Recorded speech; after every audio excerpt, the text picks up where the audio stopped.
Welcome to கதை திரட்டு audio books. இந்த வீடியோவில் நம்ம என்ன கதை கேட்க போகிறோம்னா நிருபமா சிறுகதை.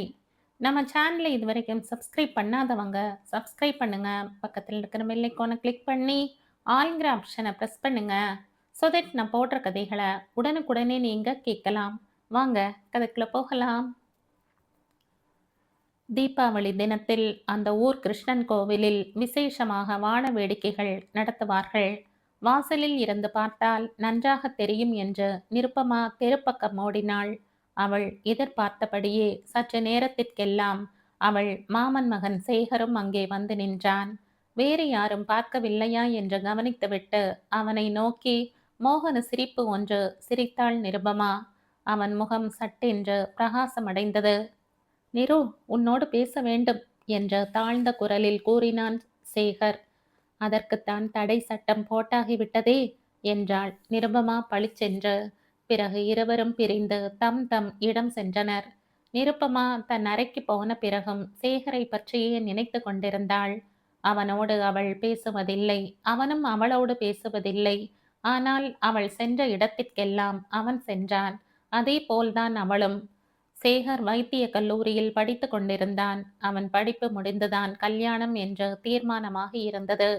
அதுவரை நிருப்பமாவும் படிக்கட்டும் என்று அவள் தகப்பனார் கூறிவிட்டார். நிருப்பமா அவனது அத்தை மகள்தான். ஆயினும் அவர்கள் இருவரும் கல்யாணம் முடியும் வரை ஒருவருடன் ஒருவர் பேசக்கூடாது என்று இரு தரப்பினரும் தடை போட்டுவிட்டனர். நிருப்பமா தன் அறையில் அமர்ந்து பழைய நினைவுகளை பொறுக்கி பொறுக்கி அழகு பார்த்தாள். ஒரு வெள்ளிக்கிழமையன்று அவளது தாய் மாமன் வந்திருந்தார்.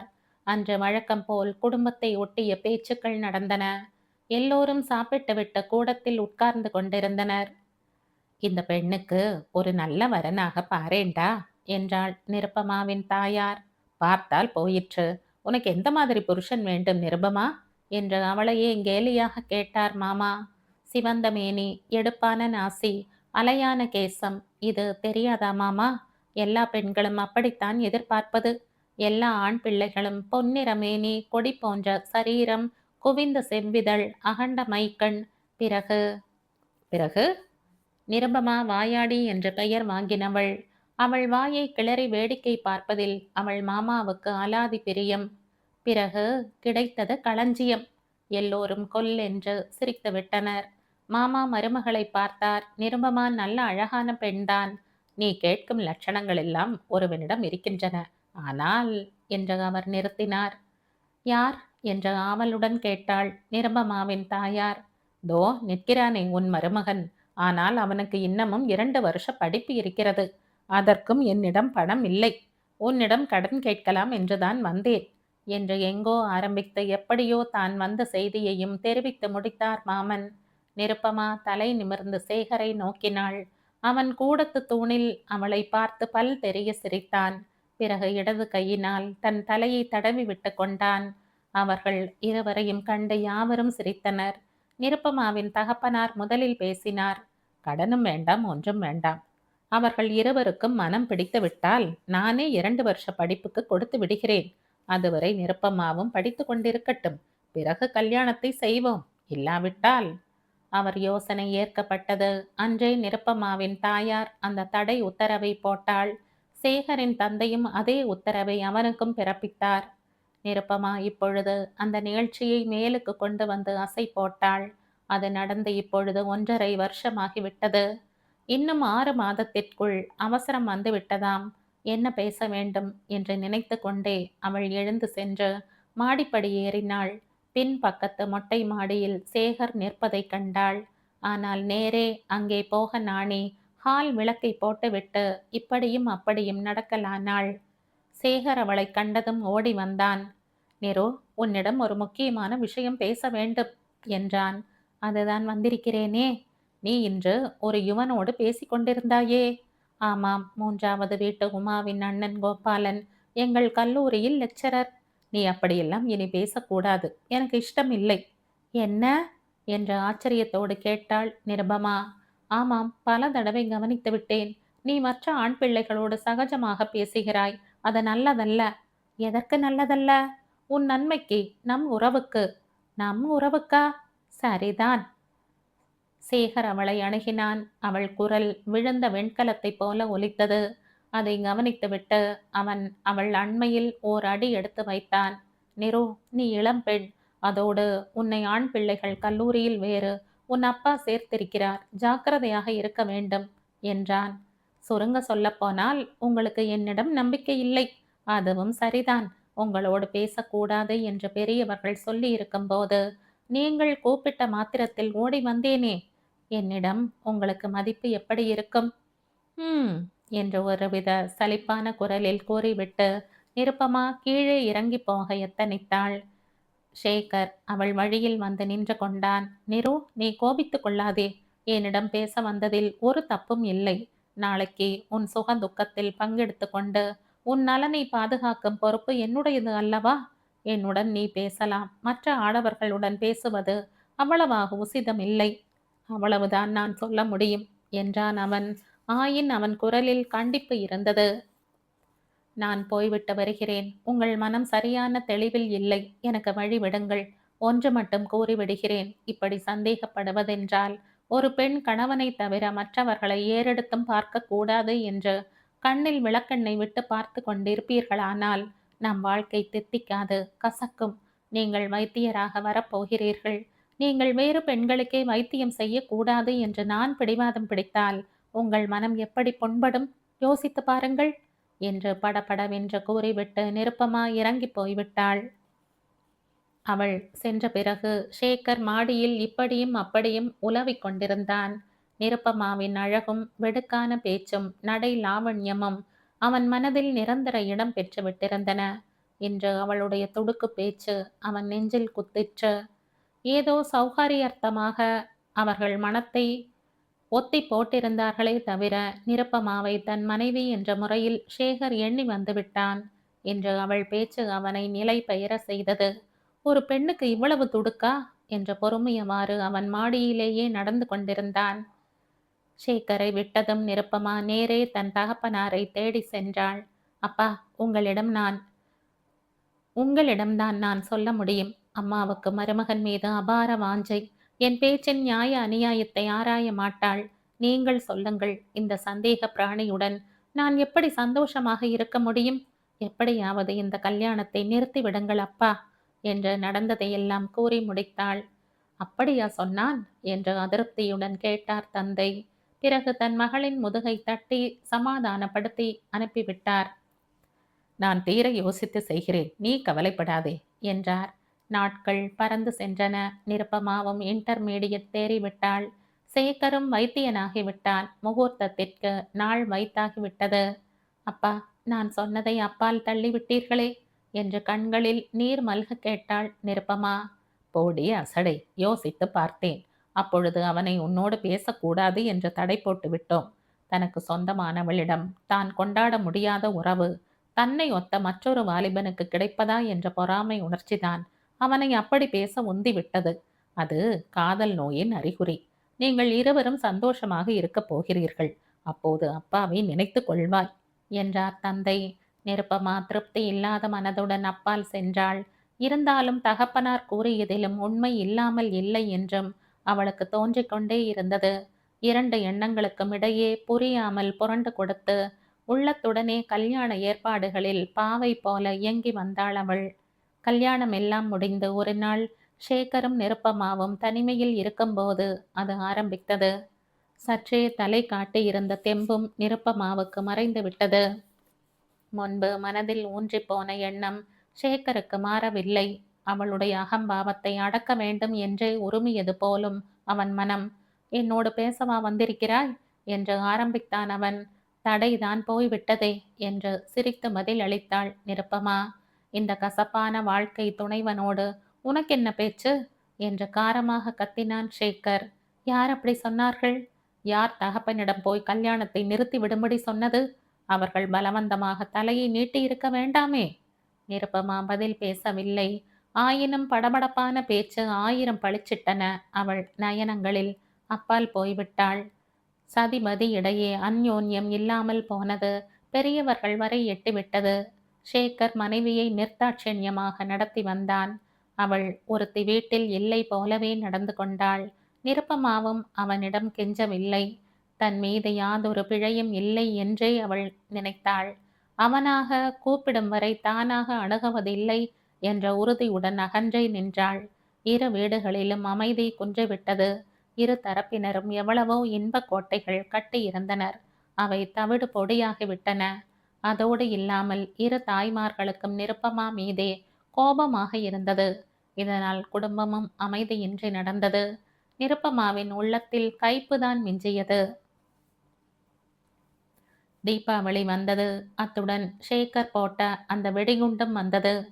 நான் தீபாவளிக்கு அத்தை வீட்டுக்கு போகவும் மாட்டேன். நிருப்பமாவின் அருகில் அமர்ந்து எண்ணெய் தேய்த்து கொண்டு கோலாகலமாக கொண்டாடவும் மாட்டேன் என்று அவன் கூறிவிட்டான். பெரியவர்கள் அவனிடம் பல விதமாக சொல்லியும் பலன் அளிக்கவில்லை. நிருப்பமா உளம் சோர்ந்தது. சிலை என ஆகிவிட்டாள். அவன் இங்கே வராவிட்டால் இவளையாவது கூட்டிக் கொண்டு போய்விடு. ஊரார் சிரிக்க நடக்கக்கூடாது என்ற தம்பியிடம் கூறினாள் நிருப்பமாவின் தாயார். எத்தனை நாட்கள் பூசி பூசி வைக்கப் போகிறீர்கள்? அவர் எப்படியெல்லாம் வஞ்சம் தீர்த்து கொள்ள எண்ணுகிறாரோ அப்படியெல்லாம் தீர்த்து கொண்டேதான் தீருவார். நான் ஒன்றும் போகவில்லை. உலகம் நாளை அறியப் போவதை இன்றே அறியட்டும் என்று சீறினாள் நிருப்பமா. நீ சொல்லியும் கேட்காமல் உன்னை மாட்டிவிட்டேனே நான் என்று அவள் தகப்பனார் கண்ணீர் உகுத்தார். குடும்பத்தை விளங்க வைப்பவள் பெண். நீ பேயாய் பறப்பது அழகாகவே இல்லை. அங்கே போய்த்தான் ஆக வேண்டும். நம் குடும்ப கௌரவத்தை காப்பாற்ற வேண்டியது உன் கடமை என்று தான் கூறியதையே கூறினாள் தாயார் கௌரி அம்மாள். நிருப்பமா சிலை போல உட்கார்ந்திருந்தாள். அன்றொரு நாள் ஷேகர் சாய்ந்து கொண்டு நின்றிருந்த அந்த தூணில் இன்று அவள் சாய்ந்திருந்தாள். அந்த எண்ணம் தோன்றவும் அவள் சட்டென்று நகர்ந்து தூணோடு ஒட்டாமல் நடுவாக இருக்கலானாள். மாமாதான் மீண்டும் பேச்சை ஆரம்பித்தார். என்னால் வந்த வினைதானே கௌரி. எப்படியெல்லாமோ ஆசைப்பட்டு கொண்டு செய்தேன். கடைசியில் என்று சொல்லி வருத்தப்பட்டார். நீங்கள் என்ன மாமா செய்ய முடியும்? இந்த புருஷனோடு நான் பழகி இப்படி கஷ்டப்படாவிட்டால் வேறு ஒரு பெண் கஷ்டப்பட போகிறாள். இது நம் குடும்பத்தோடு இருப்பதே மேல் என்று சலிப்புடன் பேசினாள் நிருபமா. இந்த வாய்தான் உனக்கு ஆகாது. ஊரில் எல்லா பெண்களும் கல்யாணம் பண்ணி கொண்டு சௌக்கியமாக இல்லையா? உன் இருமாப்பு. சரிதான் அம்மா, அதற்காக என்று ஆரம்பித்த நிருப்பமா தன் மாமாவின் வேதனை மிகுந்த முகத்தை பார்த்துவிட்டு நிறுத்தி கொண்டாள். மாமா, கிளம்புங்கள், நான் வருகிறேன் என்றாள் அவரை நோக்கி. வேண்டாம் குழந்தை, அவன் ஏதாவது. நான் எப்படியும் அங்கே இருக்க வேண்டியவள்தானே, அதை அவர் மறுக்க முடியாது என்று அவள் கூறினாள். ஆனால் துக்கம் மேலிடவும் குலுங்கி குலுங்கி அழ ஆரம்பித்து விட்டாள். நிருப்பமா, அவள் பெற்றோர்கள், மாமா எல்லோருமாக ஊருக்கு கிளம்பினார்கள். ஷேகர் பெரியவர்களுடன் பேசினானே தவிர நிருப்பமாவை கண் எடுத்தும் பார்க்கவில்லை. மறுநாள் விடிந்தால் தீபாவளி. முன் இரவு வீடு அமர்க்களப்பட்டு கொண்டிருந்தது. ஷேகர் அன்றிரவு வீட்டில் நிற்கவில்லை. ஏதோ அவசர கேஸ் என்று வெளியே போய்விட்டான். தீபாவளிக்கு கூட இருக்க முடியவில்லை. வைத்தியன் வேலை அப்படி என்று சூழ் கொட்டினர் எல்லோரும். ஆனால் நிருப்பமாவின் மனசுக்கு மட்டும் தெரியும், அவன் வெளியே சென்றது தன்னை அவமதிக்கவே என்று. அவள் படுக்கையில் படுத்து கொண்டாள். நெஞ்சை பிளந்து கொண்டு வந்த துக்கத்தை அடக்க மாட்டாமல் அழுது தீர்த்தாள். ஷேகர் வீட்டை விட்டு வெளியே போய்விட்டான். உண்மையிலேயே அன்று அவனுக்கு அவசர கேஸ் ஒன்று இருந்தது. ஆயினும் சற்று கழித்து கிளம்ப வேண்டியதற்கு அவன் முன்பே வீட்டை விட்டு வெளியேறிவிட்டான். நண்பன் ஒருவன் வீட்டில் சற்று தங்கிவிட்டு நோயாளி வீட்டிற்கு போக எண்ணியிருந்தான் அவன். அதனால் முதலில் நண்பன் வீட்டிற்கு சென்றான். தலை தீபாவளியும் அதுவுமாக எங்கே வந்தாய் நீ என்று விசாரித்தான் நண்பன். உங்கள் பக்கத்து வீட்டில் அந்த அம்மாவுக்கு ஓர் இன்ஜெக்ஷன் கொடுக்க வேண்டும். 8 மாத கர்ப்பிணி, வலிப்பு வந்துவிடும் போல அறிகுறிகள். உறங்குவதற்கு ஓர் இன்ஜெக்ஷன் கொடுத்து விட்டால் இப்பொழுதா போகப் போகிறாய்? ஆமாம், ஏன்? அந்த மனிதன் ஒரு மாதிரி பேர்வழி. அதற்காக அவளை கொன்று விடலாமா? அவள் சாவையே மேலாக கருதுவாள் என்று நினைக்கிறேன். கணவன் படுத்தும் பாட்டுக்கு என்றான் நண்பன். ஷேகர் சிரித்துவிட்டு எழுந்து பக்கத்து வீட்டை நோக்கி சென்றான். கதவு தாளிட்டு வெளிப்பக்கம் பூட்டியிருந்தது. உள்ளே விளக்கு எரியவும் அங்கே எட்டி பார்த்தான் ஷேகர். படுக்கையில் அந்த வீட்டு அம்மாள் படுத்திருந்தாள். இவனை பார்த்தது. துள்ளி எழுந்து ஜன்னல் புறம் வந்தாள். டாக்டர், கதவு திறவுங்கள், உங்களுக்கு இன்ஜெக்ஷன் கொடுக்க வந்திருக்கிறேன் என்றான் ஷேகர். வேண்டாம், அவர் வீட்டில் இல்லை. எனக்கு ஊசியே வேண்டாம், நீங்கள் போய்விடுங்கள் டாக்டர் என்ற மூச்சு முட்ட பீதியுடன் கூறினாள் அந்த பெண்மணி. சேகர் அவள் முகத்தை பார்த்தான். மறு பேச்சின்றி வந்த வழியே திரும்பலானான். அவன் வாயிற்படி கட்டை தாண்டும் போது எதிரே முட்டிக்கொள்வது போல் வீட்டின் எஜமானர் வந்தார். எங்கே வந்தீர் என்று அவர் கேட்டபோது குரல் அபஸ்வரமாக இருந்தது. அந்த மனிதனின் விகாரத்தை தெள்ளென தெரியப்படுத்திற்று. உங்கள் மனைவியின் நிலை மோசமாக இருந்ததே. மாலையில் ஊசி போட வந்தேன். அதற்காக முன்னாடி சொல்லாமலே வர வேண்டுமா என்ற கொடூரமான குரலில் கேள்வி வந்தது. சேகர் ஒரு கணம் அந்த மனிதனின் முகத்தை உற்று பார்த்தான். ஜன்னல் அருகில் அவர் மனைவியின் முகம் மீண்டும் நினைவுக்கு வந்தது. நண்பனின் சொல்லும் ஞாபகம் வந்தது. இன்று எனக்கு தலை தீபாவளி. முன்கூட்டியே சொல்ல முடியவில்லை. வந்தேன், கதவு பூட்டி இருந்தது. திரும்பி போகிறேன். உங்கள் மனைவி இருக்கும் நிலையில் எங்கே வெளியே கூட்டிக் கொண்டு போனீர்கள்? அசையக்கூடாது என்று சொல்லியிருந்தேனே, ஆஸ்பத்திரிக்கா என்றான் சேகர். தான் அந்த அம்மாள் உள்ளே இருப்பதை பார்க்காதவன் போல. சேகர் பேசி முடிப்பதற்குள் அந்த மனிதனின் முகம் தெளிந்து விட்டது. அதில் சிறிது புன்னகையும் தலை காட்டிற்று. வெளியே எங்கும் போகவில்லை. நான் மட்டும் கடைக்கு போய்விட்டு வந்தேன். அவள் உள்ளேதான் இருக்கிறாள் என்று கூறிக்கொண்டே கதவை திறந்தார் அவர். ஊசி போட்டுவிட்டு வீடு திரும்பினான் சேகர். அவன் மனம் மட்டும் தீவிரமாக வேலை செய்தபடியே இருந்தது. அந்த பெண்மணியின் முகம், பூட்டிய கதவு, கணவனின் சந்தேக கொடூரம், நண்பனின் அபிப்பிராயம் யாவும் பல மாடுகளைப் போல் கூறிய கொம்பினால் அவன் நெஞ்சத்தை தாக்கின. தன் வாழ்வு, நிருப்பமாவின் நிலை யாவும் ஊடே ஊடே நுழைந்து அவனை துன்புறுத்தின. வீடு வந்ததும் தான் சுய பிரக்ஞை பெற்றான். கதவை தட்டினான் சேகர். அவன் தாயார் கதவை திறந்தாள். அவனும் பேசவில்லை. அந்த அம்மாளும் பேசவில்லை. தன் அறைக்கு சென்று உடைகளை களைந்து விட்டு வேஷ்டி கட்டிக்கொண்டு சாப்பிட வர எண்ணி அவன் தன் அறையை அடைந்தான். விளக்கை போட்டதும் ஒரு உருவம் எழும்புவதைக் கண்டு ஒரு கணம் திடுக்கிட்டு விட்டான். நிருப்பமா நனைந்த முகத்துடன் நின்று கொண்டிருந்தாள். ஒரே ஒரு பேச்சு பேச வேண்டும் என்றாள் அவள். அதற்கு மேல் அவளால் பேச முடியவில்லை. சேகரின் கற்பனை கண் நிருப்பமாவை ஒரு ஜன்னலுக்கு பின்னால் பீதி கண்களுடன் நிறுத்தி காட்டிற்று. கணவனை விட யமன் மேல் என்று அப்பெண் கருதியது போல் நிருப்பமாவும் எண்ணுவாளோ என்று கேட்டது அவன் மனம். அந்த எண்ணம் தோன்றியதும் அவன் அப்படியே பின் பக்கமாக கையை கொடுத்து கதவை தாளிட்டான். 2 அடி எடுத்து அவள் பக்கமாக வைத்தான். தன் கண்ணீரின் மத்தியில் சேகரின் முகபாகம் நிருப்பமாவுக்கு தெரியவில்லை. ஆனால் அவன் ஸ்பரிசத்தை மட்டுமே அவள் உணர்ந்தாள். கீழே 2 தாய்மார்களும் மகனுக்காக இலையை போட்டுவிட்டு காத்து கொண்டிருந்தனர். பல விருந்தினர் இருக்கும் இடத்தில் அவனை அணுகி அழைக்கவும் அஞ்சி கவலையோடு சமைந்து உட்கார்ந்திருந்தனர். அவர்கள் ஒரு யுகம் போல காத்து பிறகு சேகர் வந்து இலையில் அமர்ந்தான். அவனுடைய தாயாரும் அத்தையும் பரபரப்புடன் எழுந்து வந்து பரிமாற ஆரம்பித்தனர். ஆனால் சேகர், நீங்கள் போய் படுத்து கொள்ளுங்களேன், நிரு போடுவாள் என்றான் சாவதானமாக. ஆமாம் மாமி என்று கூறிக்கொண்டே அங்கு வந்தாள் நிருப்பமா. அவள் மாமியாரும் தாயாரும் அவள் முகத்தை கூர்ந்து கவனித்தனர். நிருப்பமாவின் முகத்தில் பொலிவோடு கூடிய புன்னகையை கவனித்த அவர்கள் இருவரும் பேசாமல் அப்பால் போய்விட்டனர். சாப்பாட்டை சீக்கிரம் முடித்து கொண்டு படுக்க சென்று விட்டனர் சதிமதிகள். அங்கே தாழ்ந்த குரலில் அவர்கள் பேசி சிரித்து கொண்டிருந்ததை கேட்டு ஆனந்தத்தில் மூழ்கி கொண்டிருந்தனர் பெரியோர். ஆண் ஆனால் என்ன, பெண் ஆனால் என்ன, பிரியம் வைத்தவர்கள் பைத்தியக்காரர்கள். நான் தானே தழைந்து விட்டேன் கடைசியில் என்றான் சேகர் தன் மனைவியிடம். ஆமாம் ஆமாம், சொல்ல மாட்டீர்கள். நான் தான் அத்தகைய பைத்தியக்காரி.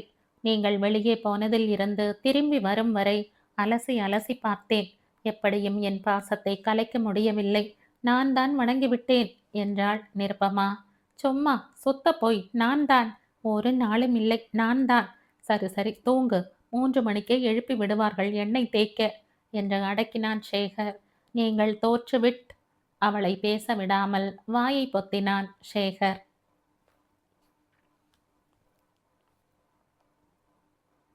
1953ஆம் ஆண்டு வெளிவந்த சிறுகதை இது. இந்த கதை உங்களுக்கு பிடிச்சிருந்தா லைக் பண்ணுங்க, ஷேர் பண்ணுங்க, சப்ஸ்கிரைப் பண்ணுங்க. மற்றும் ஒரு இன்ட்ரெஸ்டிங்கான கதையோட அடுத்த வீடியோவில் சந்திப்போம். பாய். தேங்க்யூ.